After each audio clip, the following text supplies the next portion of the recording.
নমস্কার সকলকে। আমরা আজকে যাকে পেয়েছি উনি সুলেখক, বন্যপ্রাণ বিশেষজ্ঞ, দুর্ধর্ষ ফটোগ্রাফার এবং ওনার লেখা পড়ে আমরা অনুপ্রাণিত হয়েছি বন জঙ্গল সম্বন্ধে। এবং উনি বিগত প্রায় 30 বছরের উপর দুর্গাপূজা এবং দুর্গা প্রতিমার ছবি তোলা এবং জুরি মেম্বার হিসেবে জড়িত আছেন। ওটা ওনার ভালোবাসার জায়গা। উনি আর কেউ নন, হীরক নন্দী। নমস্কার হীরক দা, আপনাকে। আমরা আজকে একটু ভ্রমণ নিয়ে আড্ডা দেব। তা ভ্রমণ কথাটা ছোট, কিন্তু ব্যক্তি কতটা আপনার কাছে?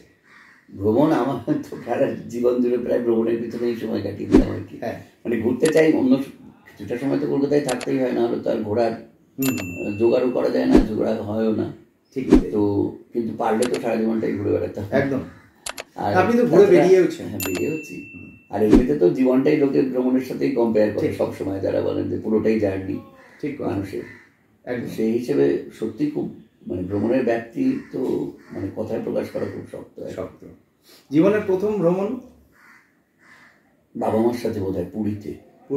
হ্যাঁ, খুব ছোটবেলায়। ওটা আমার যতটা পিছিয়ে গিয়ে মনে আছে, তার আগে কোথাও গেছি কিনা। মানে প্রথমে আপনি সমুদ্র দেখলেন? একদম প্রথমে সমুদ্র দেখেছি। তাহলে বন্যপ্রাণ, অরণ্যের প্রতি ভালোবাসা হলো কি করে? ভালোবাসাটা অনেক, অরণ্যের প্রতি ভালোবাসা যদি বলতে হয়, মানে যে কারণে পরবর্তীকালে তো আমি বন জঙ্গল নিয়ে কাজ করতে আরম্ভ করেছি, সেই ভালোবাসাটার সূত্রপাত কিন্তু অনেক পরে। আসলে ছোটবেলায় তো বাবা মার সাথেই বেড়াতাম, সকলেই তাই বেড়ায়, অধিকাংশ লোকেরই।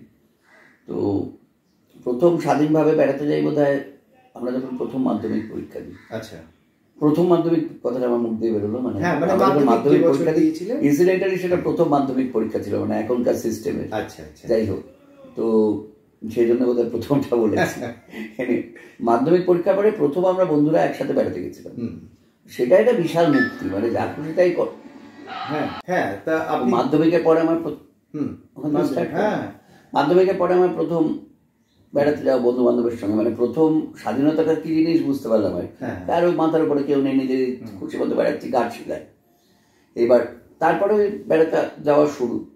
এর মধ্যে সত্যি কথা বলতে গেলে চাঁদের পাহাড় বইটা আমার অত্যন্ত প্রিয় বই। আচ্ছা। ফলে চাঁদের পাহাড়টা মানে আমি সবসময় পড়তাম, মানে কতবার মানে মাধ্যমিক পাশ করতে করতে আমি বোধহয় 3-4 পড়ে ফেলেছি। আচ্ছা আচ্ছা। তার মধ্যে আমরা যখন হায়ার সেকেন্ডারি পাশ করি, তারপরে আরণ্যক আমাদের র্যাপিড রিডার ছিল। আচ্ছা। ফলে ওইখানে আরেকবার বন জঙ্গলের প্রতি একটা আগ্রহ, মানে আপনিও সেই বিভূতিভূষণ বাধা, মানে কিছু করার নেই। তারপরে যেটা হলো, হায়ার সেকেন্ডারি যখন আমরা পাশ করলাম, তখন আমি প্রথম বাংলি বসে যাই। আচ্ছা। তো সেটা কি বুদ্ধদেব গুহকে পড়ে? না না, আমি এটা 78 সালের কথা বলছি। তখন বোধহয় বাংলা বসের দুরাত্রি লেখেনি। হ্যাঁ, 78 সালে আমি কার কথা বলছি তার কথা আমি বলবো, তার কারণ ভ্রমণের বিষয়ে বোধহয় তার কথা বলা উচিত আমার। আগের যুগে তো আমাদের ম্যাপ জিনিসটা মানে খুব, মানে মানুষের হাতে করা ম্যাপ, টোপোশিট, এগুলো টোপোশিট তো হাতেই আসতো না, প্রায় লোকে খুব কষ্ট করে জোগাড় করতে হতো। ম্যাপ বলতে তখন এআই তখন খুব অ্যাক্টিভ ছিল, অটোমোবাইল অ্যাসোসিয়েশন ইস্টার্ন ইন্ডিয়া। তাতে মিহিরবাবু বলে এক ভদ্রলোক ছিলেন। আচ্ছা। উনি মানে সিনিয়র মানুষ ছিলেন, এআই এর সঙ্গে জড়িত। উনি ওই যে এআই এর হাতে রোড ম্যাপ গুলো করা থাকতো, ওগুলো মিহিরবাবু করতেন। আচ্ছা। অনেকগুলোই মিহিরবাবু তৈরি করেছিলেন, আমি যতদূর জানি। মিহিরবাবু আমার এক বন্ধুর মায়ের কলিগ ছিলেন। উনি আমরা বাইরে যাবো শুনে ওর মা বোধহয় জিজ্ঞেস করেছেন কোথায় যেতে পারে। উনি ওই এআই এর একটা ম্যাপের উপর দাগ টেনে বলেছেন ওরা মাংলি বসে যাক। ওখানে আমি তো এইগুলো ম্যাপ করেছি, ওখানে গুলমণি দাস বলে এক ভদ্রলোক কাছে, ওনার একটা হোটেল আছে, ওইখানটায় ওরা খাওয়া দাওয়া করবে আর ওখানকার বাংলায় থাকবে। আর বিষয়টা আরেকজন আছে রাম মোহান্তি, ওনার কাছে ওরা রামচন্দ্র মোহান্তি, তারও দোকান আছে বিষয়ের মোড়ে, ওইখানে ওরা খাওয়া দাওয়া করবে এবং ওখানে ওরা উনি ব্যবস্থা করে দেবেন কোথায় থাকবে। আমরা ওনার সেই ম্যাপ নিয়ে আমার মনে আছে, আর উনি দুজনকে দেওয়ার জন্য দুটো ডায়েরি দিয়ে দিয়েছে আমাদের হাতে। আমরা এইটা নিয়ে 9 জন ছেলে, সে আমরা কলকাতা থেকে রওনা দিয়ে গিয়ে বাংলাদেশে পৌঁছলাম। কি করে গেলেন? পৌঁছে তখন সেই সবুজ বাস, কলকাতা কেওনঝড়ের সবুজ বাস সিএসটিসির, আর কোনো ট্রান্সপোর্ট নেই, মানে বাংলাদেশে যাওয়ার ডাইরেক্ট কোনো ট্রান্সপোর্ট। এই প্রথম গণপরিবহনে গেলেন? না, ট্রেন তো চড়েছি। না, ট্রেনে তো চলেছি, এমনি বাসে তো চড়েছি তার আগে। ট্রেনে বেড়াতে যাওয়ার জন্য বলছি, দূরে প্রথম দূরের বেড়ানো তো বাংলি বসেই বলছেন। নিজেরা বাবা মার সঙ্গে তো গেছি, যেমন পুরী বললাম ছোটবেলায় একদম, তখন 2064 সাল এরকম হবে, জাস্ট মানে আমার খুব খুব হালকা অস্পষ্ট মনে করছে পুরীটা। হ্যাঁ, তো ওই গেলাম বাসে, চেপে নামলাম বাংলাদেশে। সে অনেক গল্প সে বললে আর শেষ হবে না। তারপরে কুলবনের দাসের সঙ্গে দেখা হলো। উনি বাংলাদেশি বাংলোটা 2 দিনের জন্য বোধহয়, না 1 দিনের জন্য ব্যবস্থা করে। মানে ফরেস্ট রেস্ট হাউস না, ওটা বোধহয় ট্যুরিজমের আন্ডারে ছিল। ওকে, তখন ট্যুরিজম সরাসরি চালাতো, ওটা পান্থশালা ছিল। ওদের কিছু আছে পান্থনিবাস, কিছু পান্থশালা। ওটা পান্থশালা ছিল, যেটা এখনো কিন্তু ওই বাংলোটা আছে, ওই ঘরগুলোও আছে। কিন্তু ঘরগুলোর বাইরে অনেক মডিফিকেশন হয়েছে এবং জায়গাটা অনেক বড় হয়ে এখন ওটা কি রিসর্টস একটা নাম হয়েছে, ওটা প্রাইভেট ইয়েতে চলে গেছে। ওখান থেকে আমরা 2 দিন বাদে আমরা পরের দিন বেরিয়ে যেতে বাধ্য হলাম। আর কারো বুকিং ছিল, মানে আমরা তো বুকিং ছাড়া গিয়ে পড়েছিলাম। গিয়ে আমরা উঠলাম বিষয়তে রামবাবুকে ধরলাম। রামবাবু বুকিংটা ব্যবস্থা করতে পারলেন না। ওখানেও তখন পিডাব্লিউডি বাংলো ছিল একটা, ওগুলো ভরা ছিল। কিন্তু উনি আমাদের একটা ঘর খুলে দিলেন, একটা পরিত্যক্ত অফিস ঘর, মানে তক্ষণি কাজে লাগছে না। তার পাশে একটা বাথরুমটা আমরা ব্যবহার করার যোগ্য অবস্থায় নেই, মানে এমনিতেই বন্ধ থাকতো। বললেন বাথরুমটা তোমাদের বাবুরা বাইরে করে নিতে হবে। ঠিক আছে, বাবুরা বাইরেই করতো আর কি করবো। তো আমরা 8টা ছেলে তখন হায়ার সেকেন্ডারি সবাই পাস করেছি, মানে পরীক্ষা দিয়েছি, পাস করেছি, মানে তখনও পাস করেনি, রেজাল্ট হাতে আসেনি। তো ওইখান থেকে ওই জায়গাটা, বিষয় হচ্ছে শিমলিপালের একদম গায়ে বিষয় থেকে সামনে পাহাড়গুলো দেখতে পাচ্ছি। তা আমরা 2টো দলে ভাগ হয়ে গেলাম। একটা দল গেল পরের দিন সকালবেলা, আমরা একটা দল গেলাম কাছে পাহাড়ে উঠবো।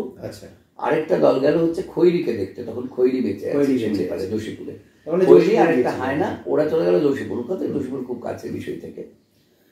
তো আমরা গেলাম সামনে একটা পাহাড়ে, মানে অজানা পাহাড়। তো অজানা তো তখন আমাদের খুব মানে জানার ইচ্ছে। তো ওখান থেকে উঠতে তখন শিমলিপাল অঞ্চলটা, তখন যদিও পুজোর ঠিক আগে, না পুজোর আগে না, এটা বলছি পরীক্ষার পরে। তো কোনো সময় তখন থেকে আর্লি, মানে ওই অঞ্চলটা খুব মেঘ হিট করতো লো অল্টিটিউডে। তো ওই প্রথম যে মেঘগুলো আসে তখন পূর্বঘাটের দিকে ওই জায়গাটা হিট করতে আসে এবং পাহাড়ের মাথাগুলো মেঘে ঢেকে দেয়। তো আমি মনে আছে ওই প্রথম পাহাড়টায় উঠছি, তারপরে আরেকটা পাহাড়, মানে পরপর 2টো পাহাড় জোড়া, একটা থেকে উঠে একটুখানি নেমে আবার ওঠা। ওইখান দিয়ে উঠছি, পুরো মেঘে ঢেকে আছে পুরো জায়গাটা। আচ্ছা, ওই পিছনের চূড়োটা মাঝে মাঝে দেখা যাচ্ছে, মাঝে মাঝে মিলিয়ে যাচ্ছে।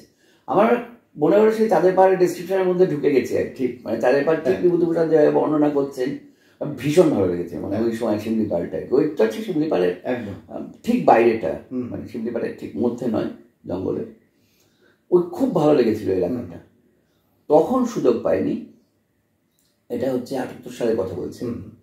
তার বছর 2-3 বাদে আবার আমরা শিমলিপাল গেলাম। বছর 2-3 বাদে প্রথম শিমলিপাল গেলাম ভালোভাবে। গিয়ে ওইখানে আবার বোধহয় আরেকবার গেলাম, বোধহয় 84 সালটাতে হবে। মানে আপনি যে সময় যাচ্ছেন সেই সময় সাউথ শিমলিপাল খোলা? হ্যাঁ, সাউথ শিমলিপাল খোলা, কিন্তু তখন শিমলিপালে ঢোকার আমরা তখন চহলা বাংলোটা একদম খোলা। আর শিমলিপালে তখনও ট্যুরিজম ভালোভাবে আরম্ভ হয়নি। খুব কম ট্যুরিস্ট যেত। আর লেখা তো প্রায় লেখাই হয়নি। শক্তি চট্টোপাধ্যায় একটা বোধহয় লেখা লিখেছিলেন দেশে, শিমলিপালের থেকে এসে জেনাবিল টেনাবিল ইত্যাদি কিছু কিছু জায়গায় থেকে ছিলেন। আর এছাড়া সরোজরাজ চৌধুরীর জন্য, মানে খৈরির জন্য কিছু কিছু আর্টিকেল লেখা হয়েছে, কিন্তু তাও শিমলিপালের বাইরে টাইরে নেই, ভিতর নিয়ে খুব একটা কিছু লেখা তখনও বেরোয়নি। এইবার শিমলিপালে ওই আমরা ঢুকতে আরম্ভ করলাম, গেলাম। ওইখানে আমার দুজনের সাথে আলাপ হলো। মানে দুজন ওখানে শুনলাম ওরা রিসার্চ করতে গেছেন শিমলিপালে। শিমলিপালে ওয়াইল্ড লাইফটা সম্বন্ধে তখন প্রথম জানলাম। তখন আমার ওয়াইল্ড লাইফে অতটা ইন্টারেস্ট হয়নি। হ্যাঁ, মানে জাস্ট ইন্টারেস্ট হতে আরম্ভ করছে, কিন্তু জঙ্গলটা খুব ভালো, ওরা একটা ওদের সাথে খুব ভালো আলাপ হয়ে গেল ওই দুজনের সাথে। ওরা কলকাতায় ফিরে একটা ওয়াইল্ড লাইফ প্রথম এখানে একটা, মানে কলকাতায় খুব 2-4টে মাত্র সংস্থা ছিল তখন, খুব বেশি এনজিও ছিল না কলকাতার পশ্চিমবঙ্গে। তো ওরা এসে একটা এনজিও তৈরি করলেন। তার আবার প্রেসিডেন্ট হিসেবে ওরা যেহেতু শিমলিপাল খুব যেত, ময়ূরভঞ্জের তখন যিনি, মানে ওদের তো মহারাজাদের ফ্যামিলি, তখন যিনি ছিলেন মহারাজা, ওকে নিয়ে উনি তার প্রেসিডেন্ট ছিলেন। এইবার ভঞ্জদেও পরিবারের ওকে, ওদেরই ছিল চওড়ার মূল বাংলোটা, কিন্তু ওদের সামার হয়েছিল এবং অ্যাকচুয়ালি ওই পরিবারটার জন্যই শিমলিপালটা বেঁচে যায়। ওটা ওদের মৃগয়ের জন্য ওরা বাঁচিয়েছিলেন, মৃগয় এবং পার্সোনাল প্রপার্টি হিসেবে। পরে সেটা তো সরকার, নীলগিরি যারা ছিল মর্দেরাজ, তাদেরও তো বোধহয় একটা কন্ট্রিবিউশন আছে। এই নীলগিরির ওদের কন্ট্রিবিউশনটা আছে কুলডিহার দিকটা, মূল শিমলিপালটা যেটা এখন শিমলিপাল ন্যাশনাল পার্ক, সেটা কিন্তু ময়ূরভঞ্জের মহারাজারাই ওটাকে সংরক্ষণ করেছে। তো উনি প্রেসিডেন্ট। ওই এনজিওটা আমি ঢুকে গেলাম, ওই আমার ওয়াইল্ড লাইফের নিয়ে পড়াশোনার শুরু। আচ্ছা। এবং আমার ভ্রমণটাও ওই সময় থেকেই অনেকটাই বন জঙ্গল বন্যপ্রাণীর দিকে ঝুঁকে গেল। মানে সমুদ্র থেকে, সমুদ্র পাহাড় বা ওই রকম মানে ঠিক আলাদাভাবে রইল না, অনেকটাই বন জঙ্গল ওরিয়েন্টেড হয়ে গেল। আর বন জঙ্গল যেহেতু বন জঙ্গল বন্যপ্রাণীর দিকে চলে গেল, সেহেতু পাহাড়ে অনেকটা বেশি চলে গেল। তার কারণ ভারতবর্ষে সমতল ভূমির জঙ্গল এখন প্রায় কমে গেছে। অধিকাংশই পাহাড়ের মানে একটু অপেক্ষাকৃত ইনঅ্যাক্সেসেবল জায়গা, যেগুলো মানুষের পক্ষে যাতায়াত অসুবিধা, সেই জায়গাগুলোতেই বন জঙ্গলগুলো মূলত টিকে আছে।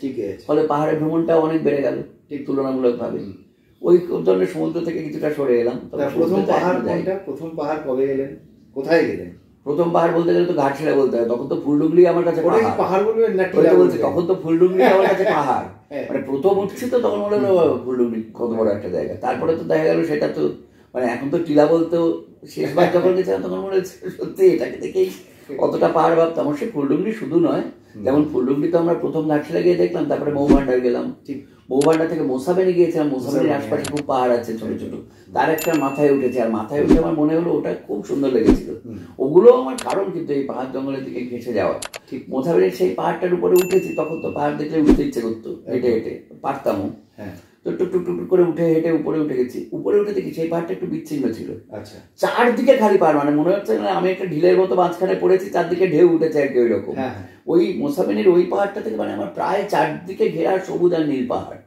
ওখানে তো বরফের পাহাড় নেই, মানে জাস্ট হালকা নীল, আর সামনের দিকে পাহাড়গুলো যেগুলো দেখতে পাচ্ছি সব সবুজ। ওটা খুব সুন্দর লেগেছিল। মানে ওগুলো তাও ছোট ছোট পাহাড় বলা হচ্ছে, তো ওগুলো ঠিক টিলা নয়। মানে কোথায় গেলেন? দার্জিলিং এ আমি গেছি অনেক পরে। মানে দার্জিলিং আমি গেছি আসলে 85 ওই বন জঙ্গল নিয়ে কাজ করতে আরম্ভ করার পরে, ঠিক সম্ভবত 87 সালে আমি প্রথম দার্জিলিং গেছি। আচ্ছা। 87 কি 86 সালে এরকম হবে, 87 বোধ হয়। তখন খুব মানে ঘোর দার্জিলিং এর আশপাশে তখন খুব অস্থির অবস্থা। তখন জিএনএলএফ এর প্রথম অভ্যুত্থানগুলো ইয়ে হচ্ছে, খুব খুব ডিস্টার্ব। তখন ওটা শেষ হচ্ছে, সবাই সামলে আসছে, সামলায়নি তখনও ভালোভাবে। তার মধ্যেই একদিন আমরা প্রথম আমি জীবনে দার্জিলিং গেছি, দার্জিলিং এর প্রশ্ন হয়। আর বাক্সা টাইগার রিজার্ভ আগে গেছিলাম, কিন্তু আমি পাহাড় অংশটায় তখন উঠিনি। দার্জিলিং হলো আপনার প্রথম পাহাড় বলতে পাহাড়ের অর্থে। হ্যাঁ, আমার যতদূর মনে পড়ছে দার্জিলিং হচ্ছে আমার প্রথম পাহাড়। রাত্রিরে গিয়ে উঠেছিলাম এবং আমি ওঠা মাত্র আমি প্রথম থানায় রিপোর্ট করতে হয়েছিল। কেন? সেও একটা অদ্ভুত গল্প। আমাদের বাসটা, আমরা সেদিন বাসটা পেতাম না। আচ্ছা। আমরা এসে দার্জিলিং এর শেষ বাসটা তখন এয়ারভিউ হোটেল, এখন যেখানে মহানন্দা ব্রিজের ঠিক আগে, সেইখানে ছিল বাস স্ট্যান্ড। আচ্ছা। তখন শিলিগুড়ি এইসব তেন্দিং নৌকে বাস স্ট্যান্ড ইত্যাদি হয়নি। ওখান থেকে বাস, মিনি বাস এইসব ছাড়তো দার্জিলিং এর উদ্দেশ্যে। কিন্তু সেগুলো সাধারণত তখন তো আবার ডিস্টার্ব, মানে সময় চলছে, অস্থির সময়ের ব্যাপার। বাসগুলো সাধারণত দুপুর 1টার পরে আর 1টা-2টার পরে বাস ছাড়ত। তখন শিলিগুড়িতে সমস্ত বাস ছাড়তো দার্জিলিং এর বা অন্যান্য জায়গার হচ্ছে এয়ারভিউ হোটেলের সামনে থেকে। আচ্ছা। মহানন্দা ব্রিজটা আছে, ব্রিজটা ঠিক আগে থেকে। তো মানে আগে থেকে বলা মানে পূর্ব দিক থেকে, যাই হোক ওইখান থেকে ছাড়তো। এইবার তখন মানে সেদিন কোনো কারণে বাসটায় গোলমাল হয়েছিল, টায়ার ফায়ার পাংচার হয়েছিল বা কিছু হয়েছিল, বাসটা সারানো হচ্ছিল। আমরা বাসটা পেতাম না। আমরা এলাম, তখন বলে বাসটা এখনো ছাড়েনি, একটু বাদে ছাড়বে। খুব ভালো। আর তাহলে আমরা খাওয়া দাওয়া করি না, আমরা আলিপুরদুয়ার থেকে আসছিলাম, এসে না দার্জিলিং উঠবো। দার্জিলিং চুয়ে যাওয়ার কথা ছিল। তখন মিস্টার বিনোদ ঋষি বলে একজন ছিলেন, খুব নাম করা সময়কার। তো আমরা যাব, বাসটা অপেক্ষা করছি এই করতে করতে 4:30 বেজে গেল বাসটা স্টার্ট করতে। 4:30 সময় আমরা বাসটা স্টার্ট করেছি, একটু ডিলেট হয়েছে, আরো লোকজন এসেছিল যারা সব অপেক্ষা করছিল। ওই সময় তখন দার্জিলিংয়ের কোনো বাস ছাড়তোই না, মানে প্রায় মানাই ছিল আর কি। যাই হোক বাসটা ছাড়লো, ছেড়ে আবার শুকনাটা আমরা জঙ্গলটা জাস্ট পেরোচ্ছি, এই সময় বাসটা দাঁড়িয়ে গেল। কি হয়েছে সামনে হাতি। ওকে, যখন শুকনা জঙ্গল হিলকাট রোড দিয়ে বেরোচ্ছে, তখন হাতের মুভমেন্ট অনেক এখনকার থেকে আরো বেশি ছিল। ঠিক। সে হাতি আর নড়ে না, নড়ছে না, অনেকটা সময় নষ্ট হয়ে গেল। তারপরে একটা ট্রাক সাহস করে বেরিয়ে গেল, সে হাতি রাস্তা থেকে ছাড়লো, আমরা রওনা দিলাম। ঠিক। এইবার যখন আমরা বাইরে মানে একটু বাসে অসুবিধা হচ্ছে, নানা লোকে নানা কথা বলছিল, আমরা তো বেসিক্যালি সমতল ভূমি থেকে তখন উঠছি, তখন একটা অদ্ভুত পরিবেশ চলছিল, মানে একদম যাতায়াতের পক্ষে, মানুষের কাজকর্ম করার পক্ষে অনুকূল নয়। তো যাই হোক, উপরে যাচ্ছি, তখন বাস ড্রাইভার এবং কন্ডাক্টর আমাদের বললো যে আপনারা এক কাজ করুন, দার্জিলিং আমরা যখন পৌঁছবো একটা মানুষও রাস্তায় থাকবে না, কারণ আমাদের 7:30 হয়ে যাবে, 7:30 হবে, আপনারা থানায় চলে যান, থানায় গিয়ে বলুন যে আপনারা এই ব্যাপার জুড়ে যাবেন, কোথায় থাকবেন, থানা থেকে ব্যবস্থা করবে, ওখান থেকে আপনারা ফোন করে যোগাযোগ করুন যে যার কাছে আপনার যাওয়ার কথা। এই হচ্ছে আমার প্রথম পাহাড়ে যাওয়া। প্রথম গেলাম, তাদের দার্জিলিং থানার সামনে বাস আমাদের নামিয়ে দিল, সেটাকে দৌড়া করেছিল, নামিয়ে দিল, আমরা উঠলাম, থানা থেকে লোক দিয়ে বললো আপনারা ফোন করুন, আমরা ফোন করলাম, বিনোদ ঋষি ধরলেন, উনি বললেন যে তোমরা যেখানে, তখন তো ল্যান্ডলাইন সব, উনি বললেন যে তোমরা যেখানে আছো কোনোভাবে থেকে যাও, ওরা যেখানে বলুক কালকে সকালে তোমরা চলে এসো। আচ্ছা, ঠিক আছে। মানে সত্যি রাস্তায় একদম লোক নেই, মানে পরিস্থিতি, মানে কোনো জায়গায় থমথমে একদম থমথমে পরিবেশ, তার মধ্যে কুয়াশা, তার মধ্যে ওই আমার প্রথম পাহাড় চোখে দেখা আর কি দার্জিলিং। তারপরে আমরা উপরে উঠে গেলাম, একটা জায়গায় লোক দিয়ে ওরা পুলিশ থানা থেকে পাঠিয়ে দিলে, পরের দিন সকালবেলা তো সব দেখলাম ঝলমলে পরিবেশ। তো রাত্রি আর মনে নেই, তবে তখন এমনিও দার্জিলিং খুব, তখন মানে খুব কম লোক, মানে নেই, বাইরের লোক প্রায় নেই, ভিতরের লোক আছে, তারাও খুব যে স্বাভাবিক আচরণ করছিলেন তা নয়। কিন্তু বিনোদ ঋষিকে একটা কথা বলতে হবে, উনি ওই সময় দার্জিলিং জু চালু রেখেছিলেন। আচ্ছা, হ্যাঁ, যে করে হোক চালু রেখেছিলেন। উনি ওনার কর্মচারীদের, আমি যা শুনেছি, উনি বলেছিলেন যে তোমরা যা করো করো, তোমরা আমার জীবজন্তুগুলোকে কষ্ট দিও না। মানে ওই সময় সেইটা হতে দার্জিলিং জুর ডাইরেক্টর ছিলেন, উনি ডাইরেক্টর ছিলেন, এবং ওই সময়ের আশপাশে প্রথম স্নো লেপার্ডের বাচ্চা হয় দার্জিলিং জুয়ে একটা অবস্থায়। এটা খুব, মানে খুব ইম্পর্টেন্ট। তখন দুটো বাচ্চা ছিল। আচ্ছা, আমরা দেখেছি, হ্যাঁ দেখেছি, আমরা একদম খাতে ঢুকে দেখেছি, এইটুকু ছোট্ট ছোট্ট বাচ্চা। আচ্ছা, তখন এই একটা থালা থেকে দুজনে মিলে খেত, আর ওদের মা, মানে প্রথম ওই সময়ের মধ্যে, মানে এটা একটা সত্যি খুব ঠিক কথা, খুব বড় কৃতিত্ব ওনার যে ওই সময় উনি চালু রাখতে পেরেছেন। মানে বাইরের কোনো অ্যাক্টিভিটি নেই, কোনো লোক আসতো না, কেউ কিছু করতো না, কিন্তু জুয়ের অ্যানিমেলটা খেতে পায়নি এরকম হয়নি। জুয়েদের সমস্ত জীবজন্তু ছিল, জুয়ের মতো চলছিল। ঠিক, এটা ওনার ক্রেডিট। কিন্তু এইটাই আমার প্রথম পাহাড়ে যাওয়া। তার মানে আপনার অনুপ্রেরণা ঘোরার পেছনে দেখা যাচ্ছে প্রথম বিভূতিভূষণ বন্দ্যোপাধ্যায়, দ্বিতীয় মিহিরবাবু, তাই তো, যিনি আপনাদের, হ্যাঁ মিহিরবাবুর ওই ম্যাপটা আমার কাছে এখনো আছে, কোথাও খুঁজতে পাওয়া যাবে, মানে ওনার হাতে লেখা ম্যাপটা। এবং আমি পরে শুনেছি মিহিরবাবু রাস্তাতেই মারা গেছিলেন কোনো সময়, দুর্গের কাছে কোথাও একটা, মানে মধ্যপ্রদেশে, দুর্গের কাছে কোথাও একটা, উনি জিপে করে কোথাও যাচ্ছিলেন, ঘুরে বেড়াচ্ছিলেন, সেই সময় মারা গেছিলেন। আমি শুনেছি যে এই বেশিরভাগ স্কেচ ম্যাপ যেগুলো এই আঁকা আছে, তখন বই পাওয়া যেত, আর এক একটা এরিয়ার ম্যাপ আলাদা আলাদাভাবে পাওয়া যেত, এক একটা রুটে হ্যান্ড স্কেচ করা কিলোমিটার দিয়ে, ওগুলো বেশিরভাগই ওনার করা। এবং ওনাকে ওরাও রেকগনাইজ করেছিলেন, সে আমাদের কুলমণি দাস, রামমোহন তো ওনার জন্যই আমাদের থাকতে দিয়েছিলেন 4-5 দিন ওই ঘরটা খুলে দিয়ে, এবং তারপরেও ব্যবস্থা করে দিয়েছিলেন ওখানে থাকার, সমস্তটা ওনার জন্যই। মানে উনি রাস্তাটা এত ভালোভাবে চিনতেন, উনি এত ঘুরে বেড়াতেন, মানে উনি ওনার অবশ্যই একটা, মানে কি বলবো, অবশ্যই অনুপ্রেরণা বলাই উচিত। আর এরপরে আপনি এই ইতিহাসের দিকেও আপনার ঝোঁক ছিল এবং আপনি কাজ করেছেন কিছু, আমি যা জানি। সেটা হয়েছে না, সেটা লিখতে গিয়ে, মানে ধরুন আমি লিখতে আরম্ভ করলাম, পরবর্তীকালে বন্ধু আমার, মানে লেখাগুলো যেগুলো বেরোতে আরম্ভ করে, সেগুলো হয় ভ্রমণ নিয়ে, আর না হলে জীবজন্তু নিয়ে। ঠিক, জীবজন্তু পরিবেশে নিয়ে, যেহেতু জীবজন্তু পরিবেশ নিয়ে আমি সরাসরি কাজ করতাম, আর ভ্রমণ নিয়ে বেরোনোটা অনেকটা শখের ব্যাপার, কিন্তু যেহেতু এত জায়গায় ঘুরতাম, আমি ভ্রমণ নিয়ে লিখতাম। ঠিক, এবার ভ্রমণ নিয়ে লিখতে গিয়ে, ভ্রমণ নিয়ে সব তো শুধু জঙ্গলের লেখা নয়, আর তাছাড়া জঙ্গলের লেখা হলেও সেই জঙ্গলের আশপাশে প্রচুর ইতিহাস, নানা রকমের ইতিহাস, সেইগুলোকে ঠিকঠাক লিখতে গিয়ে তো আমার পড়াশুনো করতেই হতো, সবসময় করতে হচ্ছে। তারপরে আপনি ইতিহাস সেখান থেকে কাজ করলেন, হ্যাঁ সেখান থেকে আমার একটা, মানে ধরুন এরকম একটা কাজ বলুন যেটা মানে আমরা জানি না, এরকম যেটা আপনি প্রায় আবিষ্কার করেছেন, এরকম একটা কাজ। না আবিষ্কার, মানে অনেকগুলোই তো আমার লেখা থেকে পড়েছি, পড়ে তখনকার অবস্থাটা দেখেছি, বা একটা জায়গায় গেছি, সেই জায়গাটার ঐতিহাসিক, মানে যা যা পিছনে যা গল্প আছে, সেই গল্পগুলোকে আমার লেখায় আনবার চেষ্টা করেছি, বা লোকজনের সাথে কথা বলে তাদের যে কিংবদন্তিগুলো তারা শুনছে, বলছে যে এটা কেন, এই ধরনের কাজগুলোই মানে অধিকাংশ ক্ষেত্রে করতে হয়েছে। কিন্তু ওর উপরে মানে আলাদাভাবে ইতিহাস নিয়ে মাথা ঘামানো জিনিসটা, মানে ঠিক ইতিহাস নিয়ে মাথা ঘামাবো বলেই আমি কোথাও গেছি এরকম নয়। আচ্ছা, কাজ করতে করতে ইতিহাস নিয়ে মাথা ঘামাতে হয়েছে বেশি। যেমন আমি কথা বলছি, আমি যখন উত্তরবঙ্গে জলদাপাড়া নিয়ে লিখছি, ধরুন জলদাপাড়া নিয়ে লিখছি, জলদাপাড়া নিয়ে আসলে আমি লিখিয়ে দিই বোধহয়, প্রথম কেন ওটা মনে পড়লো আমি জানি না, পুরো উত্তরবঙ্গ নিয়ে লিখেছে হয়তো, তার মধ্যে জলদাপাড়া ছিল। তখন আমি তো নলগড়টা বাদ দিতে পারি না, নলরাজারগড় যেটা, কাজে নলরাজারগড়ের ইতিহাসটা তো আমি কিছুটা ঢোকাতেই হচ্ছে। একদম। সেখানে নলরাজারগড় নিয়ে যারা যারা কাজ করেছেন, অরণ্য ছায়ার দুর্গ বলে একটা অসামান্য বই আছে নলরাজারগড় নিয়ে, মানে খুব ঐতিহাসিক দলিল। তো এইগুলো তো পড়তেই হচ্ছে, টাকা না পড়ে। যেমন আমি কথা বলছি, আমি গনগনি আমি বহুবার গেছি কাজে, প্রথম হয়তো অন্য কাজেই গেছিলাম একটা, তারপরে এনভায়রনমেন্টের কাজে 2-3 গেছি, নানা রকম কাজে এনভায়রনমেন্টে গনগনির আশপাশে।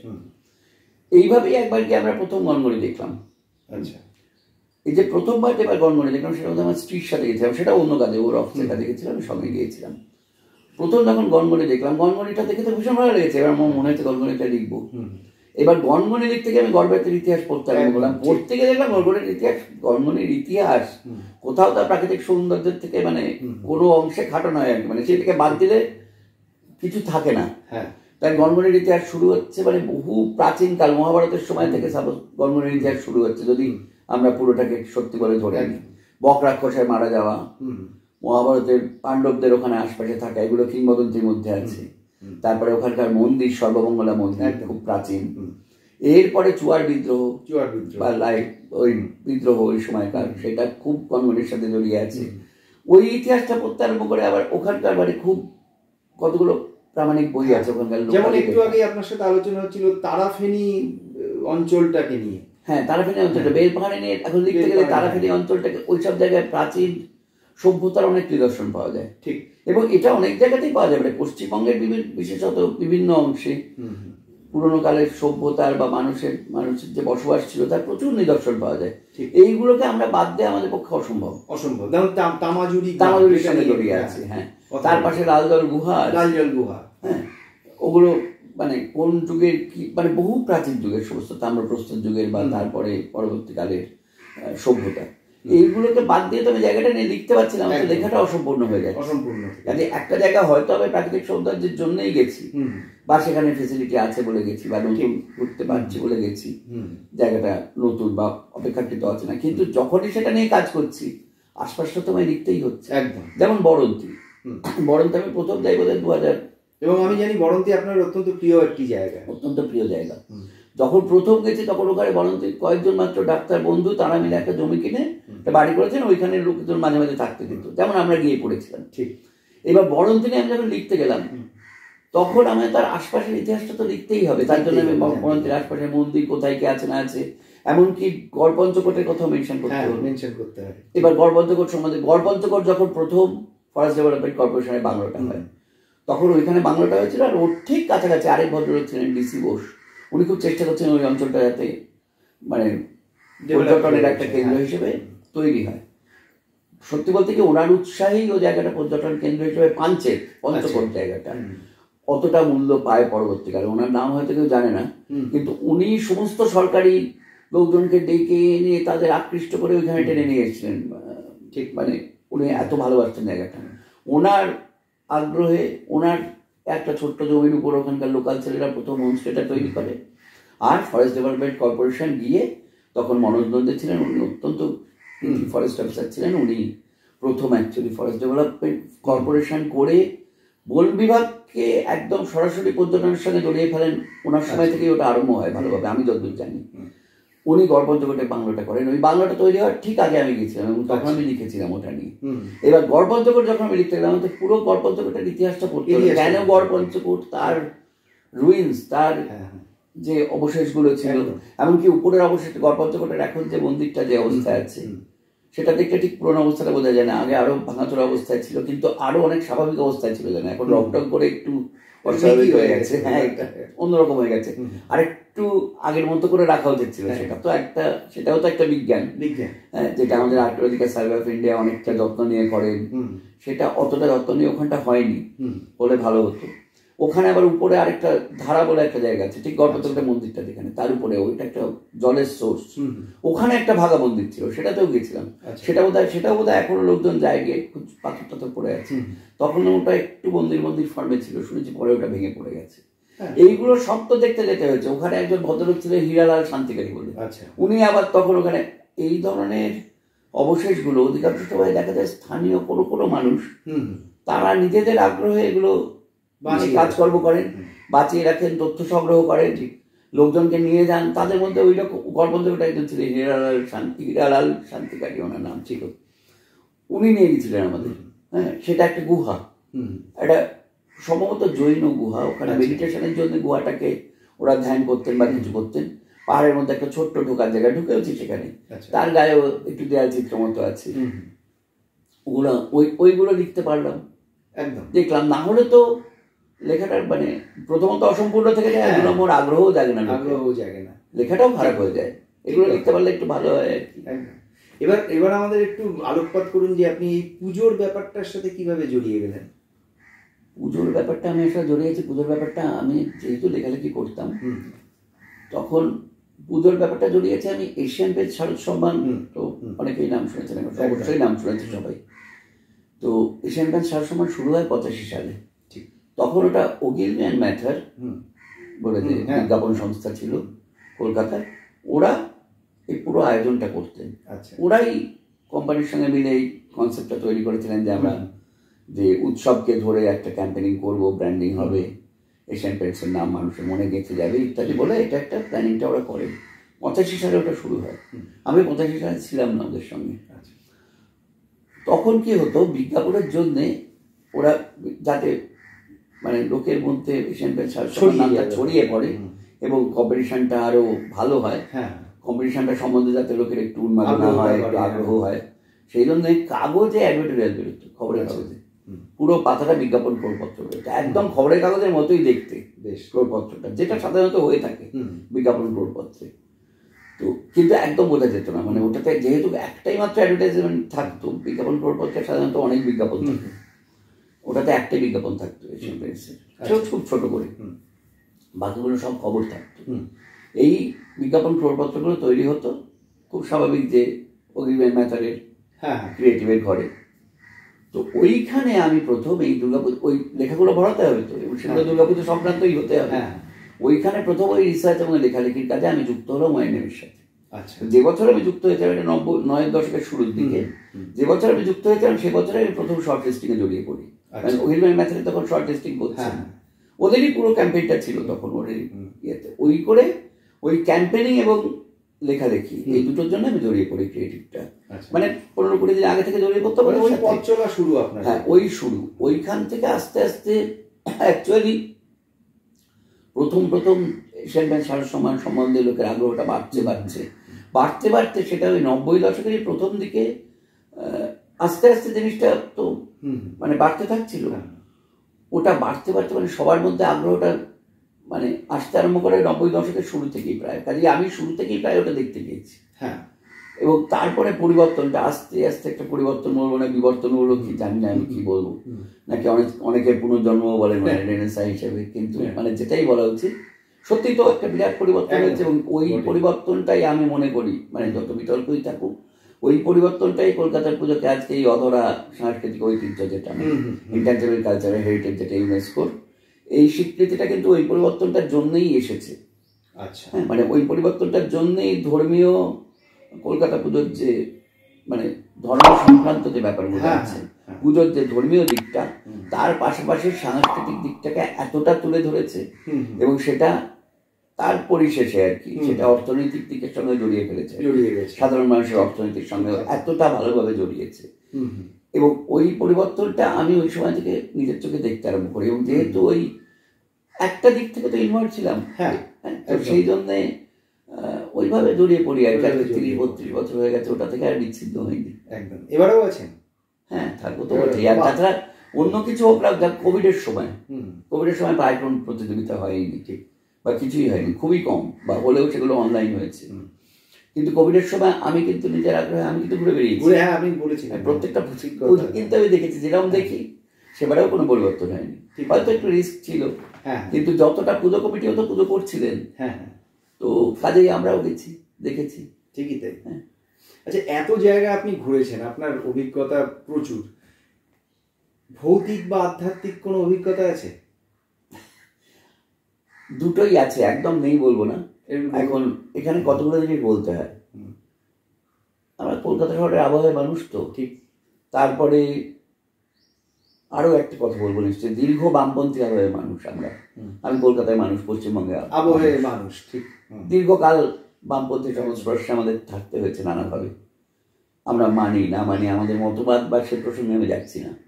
হ্যাঁ, মানতামও, আমি বলছি না জিনিসটা। আমার সঙ্গে বামপন্থী যোগাযোগ অবশ্যই ছিল, আমার পারিবারিক দিক থেকেও ছিল, এখনো হয়তো মানে মানসিক দিক থেকে আমি কোনোদিনই সেটা অস্বীকার করতে পারি না যে আছে।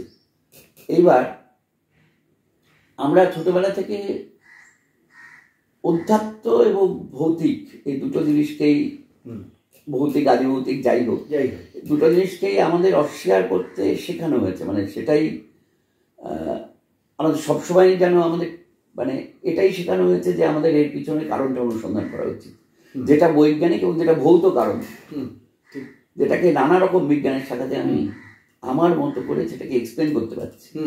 ভৌতিক বা দৈব বলে ছেড়ে দিচ্ছি না, বা অধ্যাত্ম বলে ছেড়ে দিচ্ছি না। অধ্যাত্ম ব্যাপারটার সাথে ঠিক বিজ্ঞানের অতটা ক্লাস নেই। অধ্যাত্ম জিনিসটা একটা অন্যরকম মানসিক স্থিতি। হ্যাঁ, কিন্তু যাই হোক, মানে এগুলোর সাথে জড়িয়ে পড়াটা থেকে আমাদের মানে খুব ভালোভাবে জড়িয়ে পড়তে হবে, একটু বুঝে শুনে তবেই জড়াতে হবে এবং যুক্তি খুঁজতে হবে।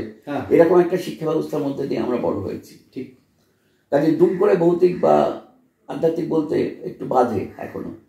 কিন্তু এই কিছু অনুভূতি বা কিছু সিচুয়েশন এরকম হয়েছে সেগুলোকে ঠিক মানে এক্সপ্লেন করা যায় হয়তো, কিন্তু ঠিক মানে মানে হ্যাঁ, যেগুলোকে সাধারণত ভৌতিক বা আধ্যাত্মিক বলতে থাকেন পারেন সেরকম অভিজ্ঞতা যারা দেখবেন তারা। আপনি শুধু বলুন কি ঘটেছে। মানে আমি দুটো জিনিস বলছি। অধ্যাত্ম ব্যাপারটা মানুষের মনের ব্যাপার, বেশ। আধ্যাত্মিক অনুভূতি আমার হয়েছে। সব থেকে বড় কথা হচ্ছে অধ্যাত্ম জিনিসটা অনেক মানুষের মনের ব্যাপার। অধ্যাত্ম, তারপরে শুধু তাই নয়, ভক্তিভাব, দেবতার প্রতি বিশ্বাস, সংস্কার, এগুলো সব প্রত্যেকটা মানুষের তার নিজের মতো মনের ব্যাপার। তার যে সম্মিলিত মানে এই এতগুলো মানসিক চিন্তাধারা, ভাবধারা বা মানসিক অনুভূতির একটা সম্মিলিত প্রকাশ আছে একদম, সেটাকেই হয়তো আমরা অধ্যাত্ম বলি ফাইনালি। সেটা আমি অনেকটা উপলব্ধি করেছিলাম। আমি অধ্যাত্মটা আগে সেরে নিচ্ছি, পরে ভৌতিক ব্যাপারটা আসছি। সেটা আমি কিছুটা উপলব্ধি করেছি যখন আমি একটা কাজ করেছিলাম। কাজটা একটু আমার সাধারণ কাজকর্মের বাইরে। সেটা হচ্ছে একটা কাজ, একটা কলকাতার institute of social and cultural স্টাডিজের হয়ে আমি করছিলাম। একটা ইনস্টিটিউট আছে, ওরা কাজ করছিলেন মিনিস্ট্রি অফ কালচারের হয়ে, সংস্কৃতি মন্ত্রকের হয়ে, ইন্দিরা গান্ধী আইডিসিএনসি আর কি সেন্টার, যেটা আমাদের। ওরা কাজ করছিলেন সংস্কৃতি মন্ত্রকের হয়ে, IGNC, Indira Gandhi national centre for আর্টসের হয়ে। তো তখন ওই কাজটা ছিল হচ্ছে যেটা তথাকথিত 51 শক্তিপীঠ, সতীপীঠ। আমরা বাংলায় সতীপীঠ বলি, কিন্তু জেনারেলি ওটাকে সারা ভারতের দিক থেকে শক্তিপীঠ বলা হয়। সতীপীঠ কথাটা সারা ভারতবর্ষে চলে না, বাংলাতে অনেক বেশি প্রচলিত।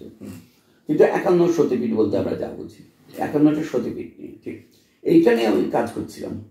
আমার কাজ ছিল ডকুমেন্টেশনে 51টা সতীপীঠের মধ্যে যতগুলো জানি। হ্যাঁ, একদম। এর মধ্যে আমি বিদেশের দুটো জায়গা আমার পক্ষে যাওয়া সম্ভব হয়নি, তখন একটা খুব প্রচলিত যে মানস সরোবর একটা ঠিক সতীপীঠ, ওটা অত কম সময়ের মধ্যে এটা খুব স্বল্প সময়ের মধ্যে সীমাবদ্ধ কাজ ছিল।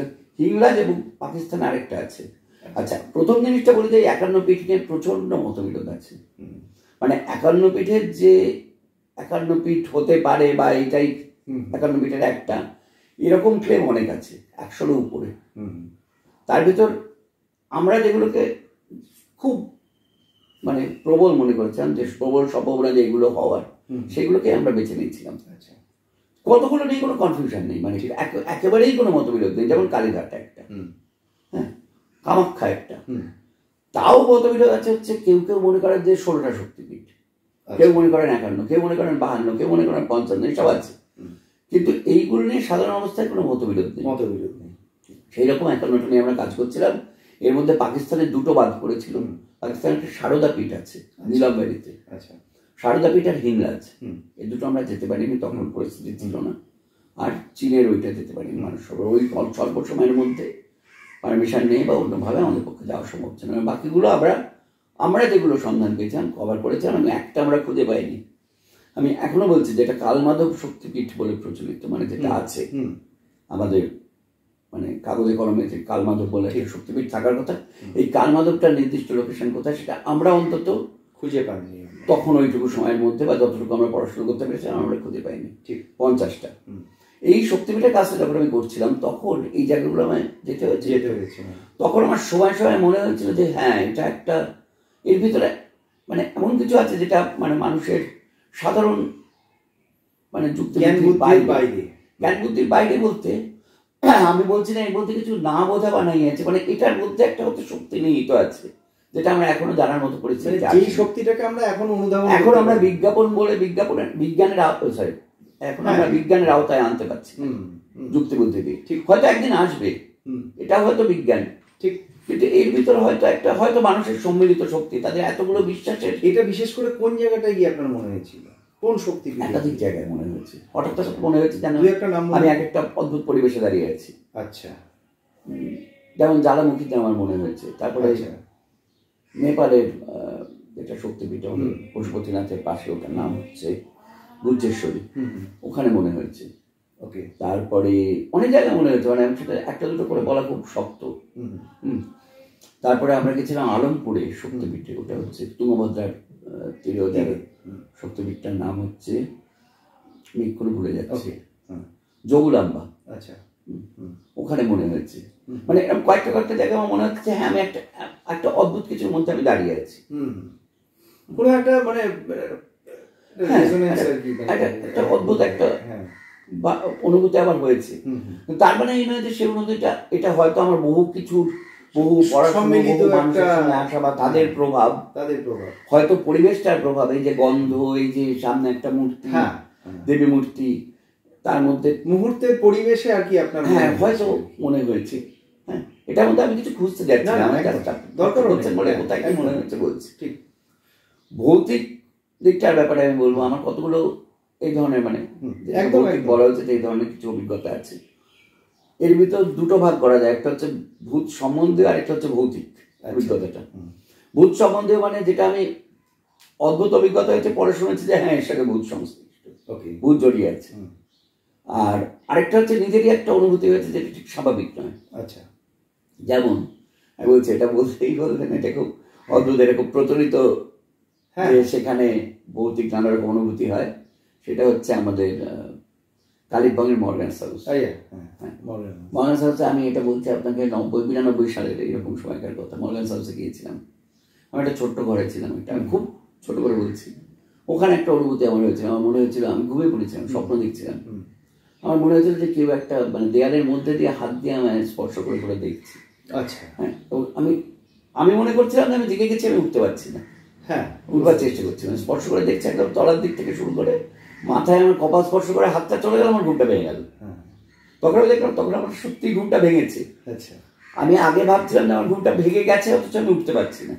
হয়তো সেই সময়টাও আমি স্বপ্নটা দেখছিলাম। যে কোনো কারণে স্বপ্নটা খুব খুব কি বলবো, খুব পরিষ্কার মনে ছিল আমার। পুরো জিনিসটা আমার কাছে খুব একটা জীবন্ত অনুভূতি, এখন আমার মনে আছে, এখন অনুভবটা আমি করতে পারছি। ঠিক, এবং সেই দিনে আমার আরেক বন্ধুরা ছিল দোতলায়, ওদের ছেলেটা তখন উঠে কাঁদছিল, ওদের ছেলেটা কাঁদছে তলা থেকে, হয়তো শেয়াল টেয়াল ডাকছিল কিছু হবে, মনে হচ্ছিল কান্নাটাকে অনুকরণ করছে। ওরাও খুব ভয় পেয়ে গেছিল কোনো কারণে। আমি কিন্তু ভয় ঠিক পাইনি, আমার একটা অস্বস্তি হচ্ছিল।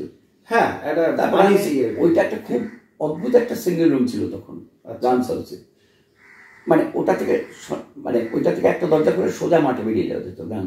ও আচ্ছা, লনটায় ওরকম আর কোনো ঘরের সুবিধা ছিল না, ওই ঘরটা থেকে সুবিধা ছিল। আমি মাঠে বেরিয়ে গেলাম ওই রাতে, তখন ওই মাঠে বেরিয়ে তখন উঠে পড়েছি, ভয় চলে বেরোয়নি। ঠিক ঠিক, মানে উঠে পড়েছি, কি করবো তখন মাঠে বেরিয়ে, তখন আমি সিগারেট খেতাম, মাঠে বেরিয়ে একটা সিগারেট কিনলাম, আকার বাতাস দেখলাম, দেখে ভাবলাম কি হলো, বলে আবার ঘরে ঢুকলাম, ঢুকে আমি আবার শুয়ে পড়লাম, ঘুমিয়ে পড়লাম। ঠিক, একটা কথা বলতে পারি একটাকে, এটা আমার দুর্বলতাই বললো না, যাবে না, আমি তো আলোটা নেবেনি তারপরে বলছি যে কারণে আমি আলোটা নেবেনি। আচ্ছা, কিন্তু আমি ঘুমিয়ে পড়লাম। ঠিক, তারপরে আমরা আরো 3 দিন ছিলাম ওখানে, আমরা বোধহয় কিংবা আরো 2 দিন, মানে টোটাল 3 দিন ছিলাম ওখান থেকে। আমরা সিকিমে চলে গেছিলাম, কোনোদিন কিচ্ছু ঘটেনি। ঠিক, ওখানে ছিলাম। পরের দিন আমরা যখন এটা নিয়ে আলোচনা করছি, তার মধ্যে আমার বন্ধু ফোন করেছে, ও সব নানা রকম কথা বলছে। ও বললো তুমি মর্গান হাউসে আছো? আরে ওখানে তো ভূত আছে। আর ওখানে ভূত আছে, বলে হ্যাঁ তো সবাই জানি। আমরা সবাই জানি, তুমি জানো? বললাম হ্যাঁ জানি। আমি বললাম যে এই হয়েছে, এই হয়েছে, এই হয়েছে। তারপরে তো এখন তো পড়ে টোটে, তার পরবর্তীকালে পড়ে টোটে দেখেছি যে ওখানে ভূত আছে। আচ্ছা, এটা কিছুটা প্রত্যক্ষ অভিজ্ঞতা, কিছুটা লোকের মুখে শোনার ব্যাপার। তবে আমি এইটুকু বলতে পারি যে আমি আগে কিছু শুনে যাইনি, সেটা আমাকে প্রভাবিত করতে পারে। এরকম কোনো রকম আগের কোনো হোমওয়ার্ক আমার ছিল না। ঠিক এইরকম আমার একটা কেস হয়েছিল অচানক মারে, কিন্তু অচানক মানে আমাদের কোনো অভিজ্ঞতা হয়নি। আমি কোথায় গিয়েছিলাম ছোট করে, সেটা হচ্ছে অচানক মানে গিয়েছিলাম। অচানক মানে আমি খুবই ছোট করে বলছি, বড় করে বলতে গেলে প্রচুর সময় লাগবে। আমাদের বন্ধুদের একটা দল, আমরা অচানক মানে গেছিলাম। তখন অচানক মানে একদমই নাম হয়নি, কেউই না প্রায় নাম জানতো না, মানে পশ্চিমবঙ্গের। আমি পড়েছি আপনার লেখাটা, আমি ভ্রমণ পত্রিকার নামটা বলছি না, কিন্তু আমি যাই পড়েছি ওটা। আমি অচানক মানে প্রথম লিখেছিলাম, কিন্তু ভ্রমণে নয়, ভ্রমণে লিখেছিলাম। কিন্তু তখন প্রথম লেখাটা বেরিয়েছিল স্টেশনে, সানডে মিসেলানি বেরোতো ওখানে। ভ্রমণে বেরিয়েছিল তারপরে, বাংলার প্রথম লেখা বেরিয়েছিল ভ্রমণ লেখা। ইনসিডেন্টালি সেটাই আমার ভ্রমণে আমার প্রথম লেখা। আচ্ছা, সেটা বোধ হয় একদম ভ্রমণের শুরু, 94-95 এরকম। না আরো আগে না, এটা বোধ হয় 89 হবে স্টেশনটা। হ্যাঁ, তখনও বোধ হয় ভ্রমণ বেরোয়, আমি ভুল না করে থাকি। হ্যাঁ, প্রথম স্টেশন 89 বা 90-তে স্টেশনটা বেরিয়েছিল। ভ্রমণও তখন জাস্ট বেরিয়েছে, এরকম হবে, একটু আগে পরে হবে। কিন্তু প্রথম লেখাটা স্টেশনে বেরিয়েছিল। এই ভৌতিক ব্যাপারটা ওখানে লেখা ছিল না, ঠিক, কিন্তু ঘটনাটা ঘটেছিল। ভৌতিক নয়, আমরা একটা বাংলোয়, ওখানে যারা ছিলেন তারা বললেন যে আপনারা এই বাংলোটা থাকবেন? বললাম হ্যাঁ থাকবো। ছাপড়োয়া বলে একটা বাংলো। ইনসিডেন্টালি আমি অনেক কিছু বাদ দিয়ে যাচ্ছি। রাস্তার পাশে বোধহয় না ওটা? একদম রাস্তার পাশে। রাস্তাটা ওখানে বাঁক খেয়েছে ঠিক মোড়ে। এইবার আমি ওই অচানক মানে প্রথম বাংলোটা হচ্ছে ঢুকেই অচানক মানে, তখন ওগুলোই থাকা যেত। এখন বাংলোগুলো দেয় না, কারণ ওগুলো বেআইনি হয়ে গেছে। ওখান থেকে আমরা রওনা দিয়ে ছাপড়ায় যাচ্ছি। যখন যাব তখন আমার 2-3 জন জিজ্ঞেস করলেন, আমি খুব শর্টে বলছি, এরকম মজার গল্প, যাই হোক, আপনারা ওখানে থাকবেন? তখন ওখানকার সুপারিনটেন্ডেন্ট ছিলেন মিস্টার ঠাকরে। মিস্টার ঠাকরেই আমাদের ওখানে পাঠাচ্ছিলেন, আচ্ছা ওখানে থাকুন, আশপাশের জঙ্গলটা খুব ভালো দেখবেন, আপনারা 4 জন আছেন, আমার 4টে ছেলে। তখন অল্প বয়স, 30 বছরও হয়নি তখন। হ্যাঁ, তো আপনারা ওখানে থাকবেন? বেশ। ঠাকুর সাহেব কিছু বলেনি? না। এই 2-3 জন আমার এই কথা ঠাকুর সাহেব কুছ নেই ব্যথা। না কিছু তো বলেনি, কি আছে? বুঝতে পারছেন কি হয়েছে? এবার বাংলোটায় ঢুকতে যাচ্ছি, তখন ওখানকার 2 জন এসেছে, একজন ফরেস্ট গার্ড আর একজন বিট অফিসার, একজন ফরেস্ট গার্ড, আর চৌকিদার দাঁড়িয়ে আছে। আচ্ছা, তারা আমায় বললো যে আপনার চৌকিদার এই সমস্ত রান্নাবান্না করে দিয়ে 6টার সময় চৌকিদার চলে যাবে, অসুবিধা হবে ডাকে। মানে 6টার সময় চৌকিদার চলে যাবে, রাতে কেউ থাকবে না। আর একটা ঘর বন্ধ, একটা ঘর খোলা, কিন্তু ঘরটা নাকি ভালো অবস্থা নেই। বলেছিল মিস্টার ঠাকুর আমাদের জিজ্ঞেস করছেন যে আপনারা থাকতে পারবেন? তাহলে ওখানে ব্যবস্থা করবো, ওখানে জঙ্গলটা আশপাশে খুব ভালো। সেটা সত্যি খুব ভালো, কোনো সন্দেহ নেই। বলে যে ওখানে থাকতে পারবেন, আপনারা তো 4 জন আছেন, হয়ে যাবে তো? আমি বললাম হ্যাঁ, আমাদের 2 জনের স্লিপিং ব্যাগ আছে। বাদ বললো না আমরা গেটে দিয়ে দেবো, মানে যা বিছানা লাগিয়ে দিয়ে দেবো, চৌকি টৌকি আছে, কিন্তু অন্য ঘরটা বন্ধ আছে, আপনাদের একটু কষ্ট করে থাকতে হবে 4 জন একবার। আমার ঠিক আছে, ডাইনিং হলটা ভালো আছে, আমি ঠিক আছে ওই ঘরটা থাকবো। আমি চৌকিদার থাকবে না রাত? বলে না ও বাড়ি চলে যাবে। হ্যাঁ, কেন ঠাকুর সাহেব কিছু বলেনি? কি বলবে? বলে না মানে আমরা চলে যাবো, আপনারা থাকবেন, কোনো অসুবিধা হবে না। ও আবার সকালে এসে ব্রেকফাস্ট করে, 6টায় চলে যাবে, ডিনার রেখে দিয়ে, রাত্রে খাবার রেখে দিয়ে। বলে হ্যাঁ আপনারা নিয়ে নেবেন, একদম ইয়ে করে তৈরি করে রেখে যাবে, নেব। কি বলবে? তখন বলছে, তখন আমরা ঢুকে বাংলা, তখন বলছে এই বাংলাতে কেউ থাকে না? থাকে না মানে? বলে হ্যাঁ, গত বছর 2 কেউ এখানে থাকে না। কেন থাকে না? বলে এখানে তো একটা বড় বিরাট ঘটনা ঘটেছে। একজন ওখানে একজন অফিসার, তিনি তার স্ত্রী এবং 2 সন্তানকে নিয়ে উঠেছিলেন। স্ত্রী এবং 2 সন্তানকে উনি ওই ঘরটায় পুড়িয়ে মারেন, এবং নিজে মারা যাননি। তিনি সার্ভাইভ করে গেছিলেন, মারা যাওয়ার ইচ্ছে ছিল, পারেননি, বিষ খেয়েছিলেন, বিষটা কাজ করেনি। তাকে জেলে নিয়ে যাওয়া হয়, এবং জেলে পরবর্তীকালে উনি সুইসাইড করেন। আচ্ছা, এবং এই ঘটনাটা ঘটার পর ওই যে ঘরটা পুড়ে গেছিল, ওরা বাড়িটাকে রেনোভেট করেছিল কিছুটা, কিন্তু ওর আশপাশে কেউ মারা যায় না সন্ধ্যের পরে। আচ্ছা, মানে ওদের ধারণা ওখানে গেলেই প্রচুর বলবো কি হয়, বললো ঠাকুর সাহেব তো এখানে থাকে না, ঠাকুর সাহেবের ঝুপড়িটায় বসে থাকে। একবার গাড়ি খারাপ হয়ে গেছিল, ওইখানে ঝুপড়িটায় ছিলেন রাত্রে, উনি এখানে ঢোকেন। হ্যাঁ, এখন মিস্টার ঠাকুর রিসেন্টলি মারা গেছেন, কিন্তু আমি মানে খুব শ্রদ্ধাই করতাম নানা কারণে বলছি। তো আমি বললাম, তো উনি থাকতেন না? বলছি না, উনি তো থাকেন, উনি এখানে এ বাড়িতে কেউ থাকে না। তখন আমাদের মনে হলো যে উনি আমাদের চারজনকে দিয়ে এক্সপেরিমেন্ট করে নিলেন আর কি, বাড়িটায় থাকা যায় কিনা। সেই জন্য আমাদের পাঠিয়ে দিয়েছে। তো বললো আপনারা থাকবেন কিছু? আমি বললাম না, ঠিক আছে থাকবো। হ্যাঁ, আমরা তো পেছনের লোকরা, তারপরে এই তখন তো বাঙালি জেগে উঠছে, আমরা পারবো না থাকতে আর কি। যাই হোক, থাকলাম। কিছু হলো না, রাত্রিরে সকালবেলা চৌকিদার এসে বললো, চৌকিদার 5টার সময় এসে, মানে মোটামুটি 3 জনেই এসে দাঁড়ালো, একটু বিস্ফারিত চোখে, সব ঠিকঠাক আছে কিনা দেখে রেখে, হয়তো একটু শান্তি হলো, সব ঠিকঠাকই আছে, আমরা ঘুরে পড়েছি। এইবার পরের দিন সকালবেলা সেটাকে আমরা বলে, আমরা এখন হাঁটাহাঁটি করতে করতে বলি যে ওটা ভৌতিক ব্যাপারই। পরের দিন সকালবেলা 5টার সময় আমি চৌকিদারকে বললাম যে, চৌকিদার বললো কি খাবেন, কখন খাবেন? আমরা 9টার মধ্যে ফিরে এসে 8টার মধ্যে ফিরে আসবো, বেরোচ্ছি আশপাশে ঘুরতে, 9টার মধ্যে ফিরে আসবো, 8টার মধ্যে ফিরে আসবো বলেছে। ফিরে আসবো, আপনি আলু পরোটা করে রাখবেন। বলে হ্যাঁ, খুব ভালো, ওখানে কি দারুণ, আলু পরোটা খুব ভালো খেতে। বললো হ্যাঁ, আমি আলু পরোটা সব তৈরি করে রাখছি, আপনারা চলে আসুন। ওই যে আমরা বেরোলাম 5:30টার সময়, ওদের বিটা বেচার আর ফরেস্ট গার্ড কিনে আমরা হারিয়ে গেলাম সম্পূর্ণ। আচ্ছা, আমরা বলি ওটাই ভৌতিক ব্যাপার আমাদের, যেটা হচ্ছে সম্পূর্ণ হারিয়ে গেলাম জঙ্গলের মধ্যে। গিয়ে আমরা মাইল মাইল হেঁটে, মানে আমরা বোধহয় সেদিন সারাদিনে প্রায় 21 কিলোমিটার মতো হেঁটেছিলাম আমার ধারণা। মানে অনেকক্ষণ পরে আমরা যে জায়গাটা গিয়ে পৌঁছেছিলাম, প্রায় বেলার দিকে 2টো নাগাদ, বোধহয় 2টো না 1টা এরকম সময় বোধহয় পৌঁছেছিলাম হেঁটে হেঁটে। সেটা আমাদের ওখান থেকে 11 কিলোমিটার দূরে, এবং সেটাও হাঁটা পথ, মানে কিচ্ছু নেই ওইখানে। তার মধ্যে 2বার পায়ে হেঁটে নদী পেরোতে হয় ওই গ্রামটায়, যে গ্রামটা, কিন্তু তাও চেনা রুট। তো করে আমরা 4টে নাগাদ বাড়ি পৌঁছলাম। পৌঁছে সেদিন তো উঠতে পারলামই না, কেউ প্রিপারেশন নেই তো। তারপরে খেয়েছিলাম কাঁচা পেঁপে আর কাঁচা দুধ, এছাড়া কিছু পাইনি আমরা রাস্তায়। ওই গ্রামে আসার পরে একটু খেতে পেয়েছি সকালে, তখন তো টায়ার্ড হয়ে গেছে। আর পুরো তো উপর নিচ, পুরো উপর নিচ, দেখেছি একদম, মানে তো জঙ্গলের মধ্যে দিয়ে হাঁটছি, করছি। এই হচ্ছে আমার ছাপড়বাড়ি এক্সপিরিয়েন্স। পরে তো ফিরে এসে দেখলাম সেই নিয়ে অনেক সিনেমা হলো। সিনেমা না, ওই মানে ডকুমেন্টারি হলো ছাপড়বাড়ি, বাংলা টাংলা নিয়ে, এইসব ছাপড়বাড়ি। সাম্প্রতিককালে এরকম অভিজ্ঞতা আমার একদম হয়নি। তা না, বর্ণমাপাড়া একটা অভিজ্ঞতা, ওরাও সঙ্গে ছিল। সেটা আমার বন্ধুর অভিজ্ঞতাটা বেশি। আমার এক বন্ধু ছিল পাশের ঘরে, ও সেই ঘরের দরজাটাতে খুলে যাচ্ছিল রাত্রে। আমরা অনেক রাতে গিয়ে পৌঁছেছি, এমনি খুলে যাচ্ছিল। হ্যাঁ, এমনি খুলে যাচ্ছিল, কোনো হাওয়া টাওয়া ছিল না। সেটা কিন্তু সত্যি ছিল না, মানে কোনো বৈজ্ঞানিক দিক দিয়ে এক্সপ্লেন করা যায় না। একমাত্র মানে দরজাটা এমন টাল ছিল যাতে তার ওজনে অনেক সময় এরকম খুলে জানতে পারে। তবে এইসব ঘটনা হওয়ার পরে অনেক কষ্টে রাত্রে ও ডাকলো রাত্রে। আমি সেদিন প্রচন্ড টায়ার্ড ছিলাম, তখন শক্তিপীঠের কাজ চলছে। ঠিক। তখন ওই দিন আমরা অনেক দূর থেকে এসেছি। ওই দিন আমরা অ্যাকচুয়ালি অমরকণ্টক থেকে বেরিয়ে বর্ণমাপাড়ায় এসে স্টে করেছিলাম। এইটা নিয়ে আপনি লিখেছিলেন জারাপুরি যাইতে? না, হ্যাঁ পড়েছি। বর্ণমাপাড়া নিয়ে আপনি লিখেছিলেন? বর্ণমাপাড়া নিয়ে লিখে, হ্যাঁ সেটাই। কিন্তু বর্ণমাপাড়া এটা ভৌতিক ঘটনা নিয়ে কিছু লিখিনি, সেটা লিখিনি। কিন্তু বর্ণমাপাড়া যে মানে ভাল্লুকের জন্য বিখ্যাত, হ্যাঁ, বর্ণমাপাড়া নিয়ে আমি লিখেছি। সেটা আমি আলাদা গেছিলাম। হ্যাঁ, তখন আমি ছত্তিশগড়ের সঙ্গে গেছিলাম ওদের ট্যুরিজমের জন্য। হ্যাঁ, কিন্তু এটা অনেক পরে ঘটেছে। এটা ঘটেছে 19 সালে। আচ্ছা, 19 সালের ঘটনা। ওর সত্যি খুব অদ্ভুত এক্সপিরিয়েন্স হয়েছে। তারপরে আমরা আবার আমাদের ঘরে ফিরে আসার পরে আমাদের ঘরে দরজা খুলে গেল। তাই না? হ্যাঁ, সেটা ততক্ষণ আমি ঘুমিয়ে পড়েছি। আমি আর বাইরে, আমি সকালবেলা অমরকণ্টক থেকে গাড়ি চালিয়ে পুরো রাস্তাটা গেছি, অনেকটা দূর। তার মধ্যে রতনগড়ে কাজ করেছি। আচ্ছা, রতনপুর, ওখানে গিয়ে অনেকক্ষণ কাজ করেছি। মানে এই সমস্ত নিয়ে কথাবার্তা বলেছি, ছবি তুলেছি, এইসব করেছি। মাদ্রাজ, ঠিক, এইসব করে সারাদিন ভীষণ টায়ার্ড ছিলাম।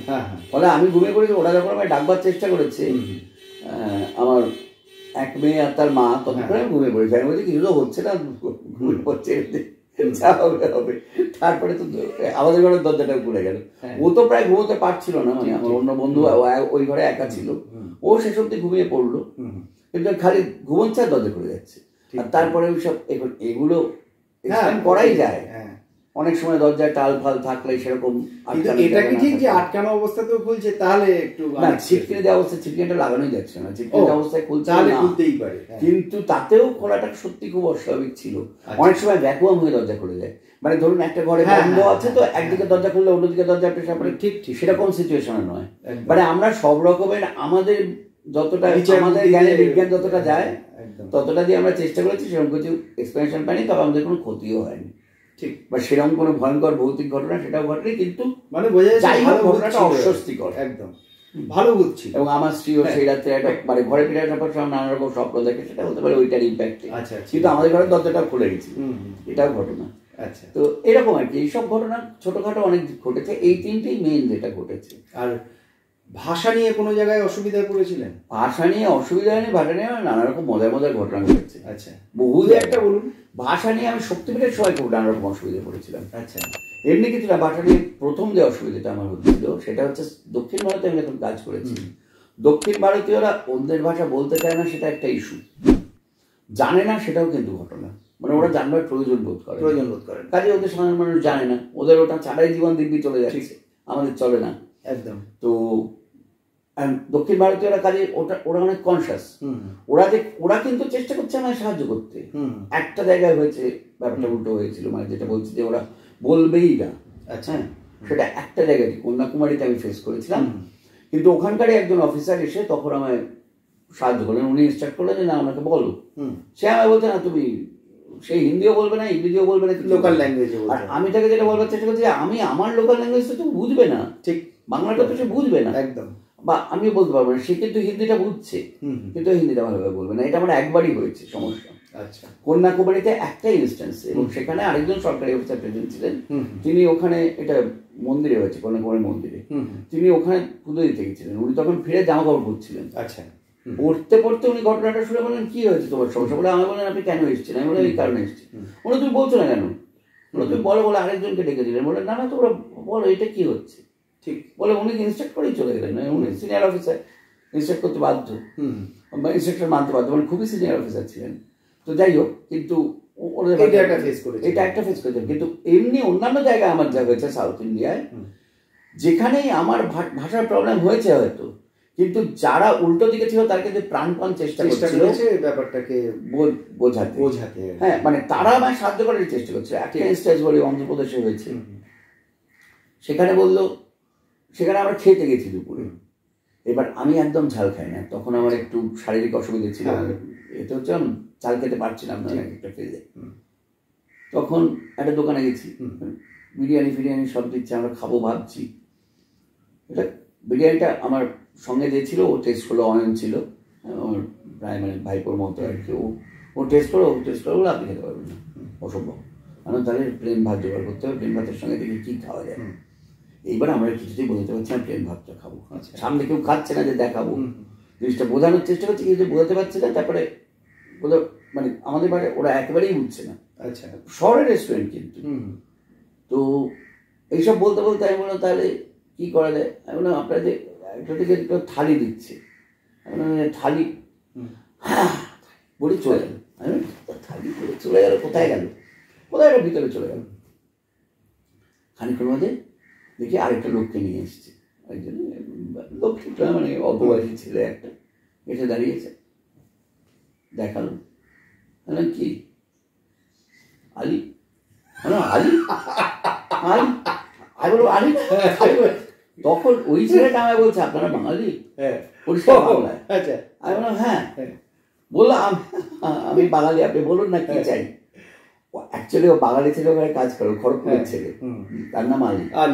এবার ওরা থালিতে ভেবেছে আলি কেটে যাওয়ার সুবিধা হবে, আলিকে নিয়ে এসছে, যে সুবিধাটা হলো আলটিমেটলি। হ্যাঁ, তারপরে ওখানে গেলে ওকে বোঝালো যে বাবা এই চাই, ও খুব সুন্দর করে ভাত আর চিংড়ি রেঁধে দিল, ফ্রোজেন চিংড়ি, সে ভাতটা করে রেঁধে দিল, খুব ভালো রেঁধেছিল।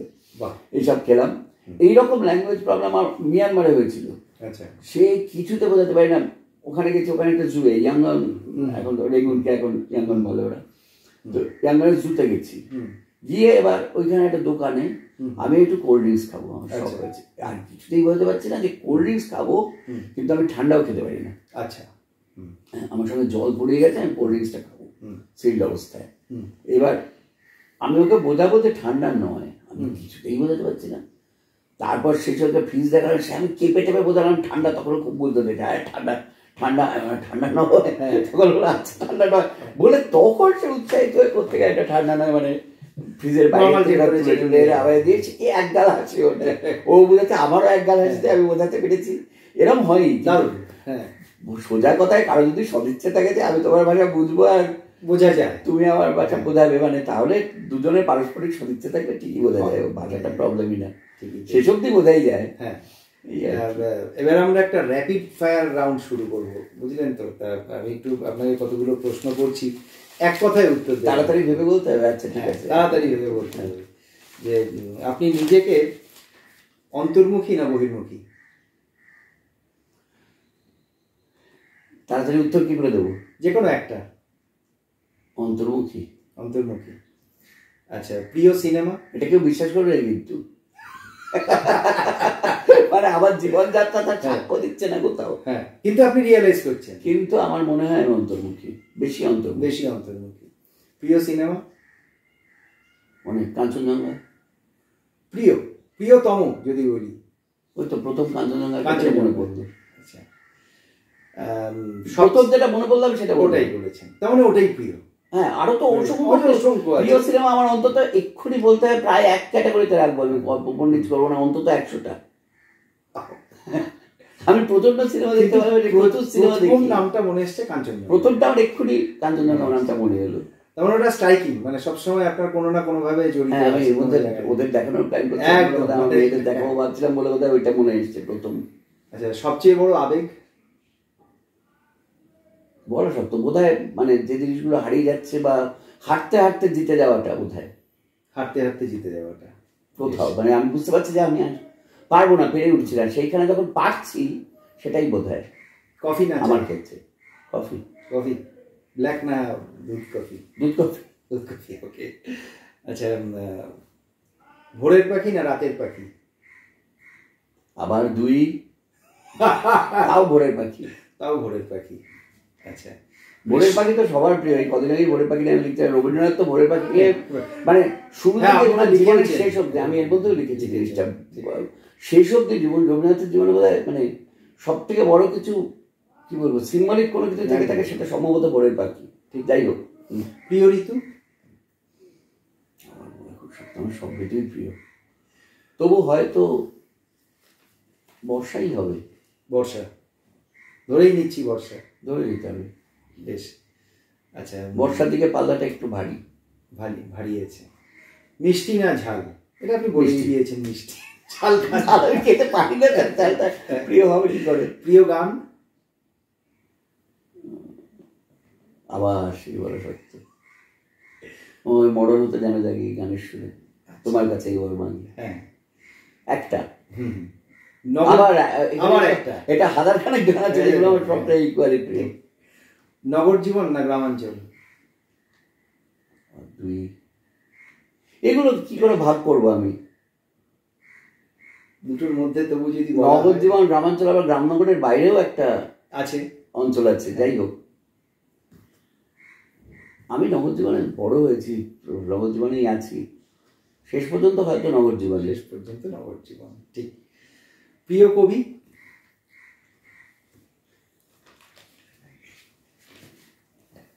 যাকেই না বলবো আমি সেটা অবিচার হবে, এটা আমি বলছি না, আমি রিটেন করছি। মানে আমার এতজন প্রিয় কবি আছেন, মানে আমি যদি একে বলে আমি ভাববো আমি ওকে প্রতি অবিচার করলাম।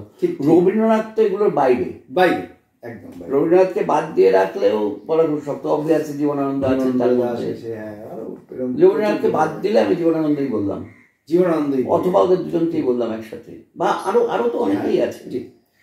আচ্ছা, প্রিয় ভ্রমণ লেখক? কাকে ধরবো, কোনখান থেকে ধরবো? আমাদের ভ্রমণ সাহিত্য ধরা আরম্ভ হচ্ছে সন্দীপ চট্টোপাধ্যায়, চট্টোপাধ্যায় কি বলতে ইয়ে হয়ে যাচ্ছে, সন্দীপ চট্টোপাধ্যায় পালামৌ থেকে। আচ্ছা, তাহলে না, আমি এখন প্রিয় কাকে বলবো? প্রিয় এটা বলা মুশকিল, অনেকেই প্রিয়, একই ব্যাপার। আবার বিভূতিভূষণকে ভ্রমণ লেখক কেন বলবো না? একদম, তাহলে তো ওনাকেই বলতে হয়, তাহলে উনিই প্রিয়তম আমার। বিভূতিভূষণ বন্দ্যোপাধ্যায় প্রিয়তমই ধরছি। হ্যাঁ, নিশ্চয়ই। ওনার বনে পাহাড়ে আছে, তাদের পাহাড়ও সংক্রান্ত, এরকম অসংখ্য।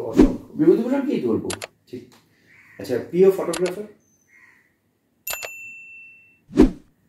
খুব বড় শব্দ, এটা ভীষণ বড় শব্দ। ছবিও তো অসংখ্য দেখেছি, নানা রকম, সেই বিভিন্ন দেশি। আপনি একজন ফটোগ্রাফার নিজেই, আপনি মানে সেজন্য না, মানে এমন না যে আমি মানে আমি এমন না যে আমি অন্যদের কথা ভাবছি যে মনে হচ্ছে যে একে বড় করে ফেলছি, সেরকম নয় ব্যাপারটা। আমার মনে হচ্ছে সবাইকে ছোট করে ফেলছি, কাউকে একজনকে বলবো মানে আরেকজনকে ঠিক যেন কিছুটা ছোট করে ফেলছি। অনেকের ছবি ভালোবাসি আমি, অনেকের। ঠিক কথা। আমি কোনো এক্সাম্পল দিচ্ছি না, কারণ এক্সাম্পল দিলে আপনার মনে হবে যে একেই আমি প্রথম বলছি। দেশি বিদেশি মিলিয়ে আমি বলছি, এমনকি বিদেশি ফটোগ্রাফি। প্রিয় অরণ্য এটাও অনেকগুলো, যেমন আমি সুন্দরবনে ভীষণ ভালোবাসি, নামধাপাও ভীষণ ভালোবাসি। হ্যাঁ, উত্তরবঙ্গের যে কোনো জঙ্গল আমার অসম্ভব প্রিয়, এতবার গেছি। শুকনো অঞ্চলগুলো আমার একটু অপেক্ষাকৃত খারাপ লাগে, আমি একটু ভেজা অরণ্য বেশি পছন্দ করি। আচ্ছা, মানে যেগুলো একটু বেশি, যেমন ধরুন নামধাপা অবশ্যই একটা জঙ্গল, এরকম জঙ্গল আমি খুব কম দেখেছি জীবনে। তেমনি আবার সুন্দরবন একদম এগুলো তুলনাই করা যায় না। ঠিক ঠিক। সুন্দরবনের মধ্যে এক এক সময় যা অনুভূতি হয় সেটা অন্যরকম। ঠিক কথা। এমনিতে সুন্দরবন ভীষণ মনোটোনাস, যারা যায় অনেকেই বেশি দিন সুন্দরবন পছন্দ করে না, কিন্তু সেরকম নয়। মানে আবার বেশি দিন থাকতে আরম্ভ করলে সুন্দরবন ধরে নিলে আবার ধরে নিল একদম। হ্যাঁ, কাজেই। আচ্ছা, জীবনে কোনো অনুশোচনা? না, নয়। দারুণ। এবার শেষ প্রশ্ন আপনাকে হীরকদা, যে আগামী দিনের যারা পর্যটক হতে চলেছে তাদের প্রতি কোনো বার্তা? একটাই বার্তা, যারা পর্যটক হতে চলেছেন, ঠিক পর্যটক নয়, পর্যটকদেরই বলবো, তখন পর্যটক থেকেই ভ্রমণ সাহিত্যিক হয়। ঠিক, তারা যেন ভ্রমণ সাহিত্যটাকে বাঁচিয়ে রাখেন, পুরোটা যেন খাতায় কলমে শুধু ইনফরমেশন বেস না হয়ে যায়, শুধু তথ্যের দিকে, বা সব থেকে বড় কথা হচ্ছে ডিজিটাল তথ্যের দিকে না চলে যায়। একদম। একটা হাতে পাওয়া সাহিত্য যেন থেকে যায় যতদিন, সেটা খুব জরুরি। তার মাধ্যমটা কি জানি না, আমরা হয়তো হাতেই কম্পিউটার নিয়ে পড়ছি, হতে পারে বই চলে গেল আমাদের জীবন থেকে, বই তো হারিয়ে যাবেই, আজ হোক কাল হোক, কিন্তু কিন্তু জিনিসটার মধ্যে যেন সাহিত্য ব্যাপারটা থাকে, শুধু তথ্যের উপর নিয়ে যেন না দাঁড়ায়। সেটা পর্যটকদেরই দায়িত্ব নিতে হবে, তাই পর্যটকদের সাহিত্য করছেন একদম। আর আরণ্যক শুভ চ্যানেলের জন্য কোনো বার্তা? ওই একই বার্তা, সাহিত্যের দিকটাকে বাঁচিয়ে রাখা দরকার। মানে ভ্রমণের বাইরে, তথ্যের বাইরে যে জিনিসগুলো আছে সেগুলোকে বাঁচিয়ে রাখাটা বেশি। আমরা পুরোপুরি ডিজিটাল প্ল্যাটফর্ম হোক না, তাও বলছেন বাঁচিয়ে রাখতে। হ্যাঁ, ডিজিটাল প্ল্যাটফর্ম, ডিজিটাল হলে তার মধ্যে থেকে সাহিত্যের উপাদানগুলো থাকছে না এরকম তো নয়, তা থাকছে একদম। মানে তথ্যের বাইরের যে জিনিসগুলো আছে ভ্রমণের সঙ্গে জড়িয়ে থাকে। ঠিক, মানে কিছুই নাই বলছে, হয়তো কোনো সময় ভ্রমণে গিয়ে একটা বিশেষ মানুষের ভালোবাসার দিকটা একদম, সেটার সাথে ভবিষ্যৎকালে ভ্রমণকারীরা ভালো লাগার জায়গাটা কোন পথে যাবেন তার নির্দেশ নেই, কিন্তু ছোট ছোট ছোট ছোট জিনিস আছে যা আমাদের ভ্রমণকে ভালোবাসায়। ঠিক, সেইগুলোর দিকে যদি বেশি জোর দেওয়া যায়। ঠিক কথা। ঠিক আছে, ঠিক আছে, খুব ভালো লাগলো, অনেকটা অসংলগ্ন হলো।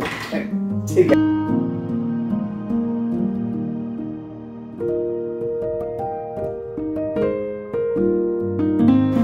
এইখানে টাইমারটা উঠবে, ঠিক আছে? এটা যতক্ষণ না যে শুরু হচ্ছে ততক্ষণ হবে না, আর অফের সময় শুধু হ্যালো টেস্টিং 1 2 3 4 5 6 7 8 9 0 আমি বলবো 1 2 3 কাটতে হবে।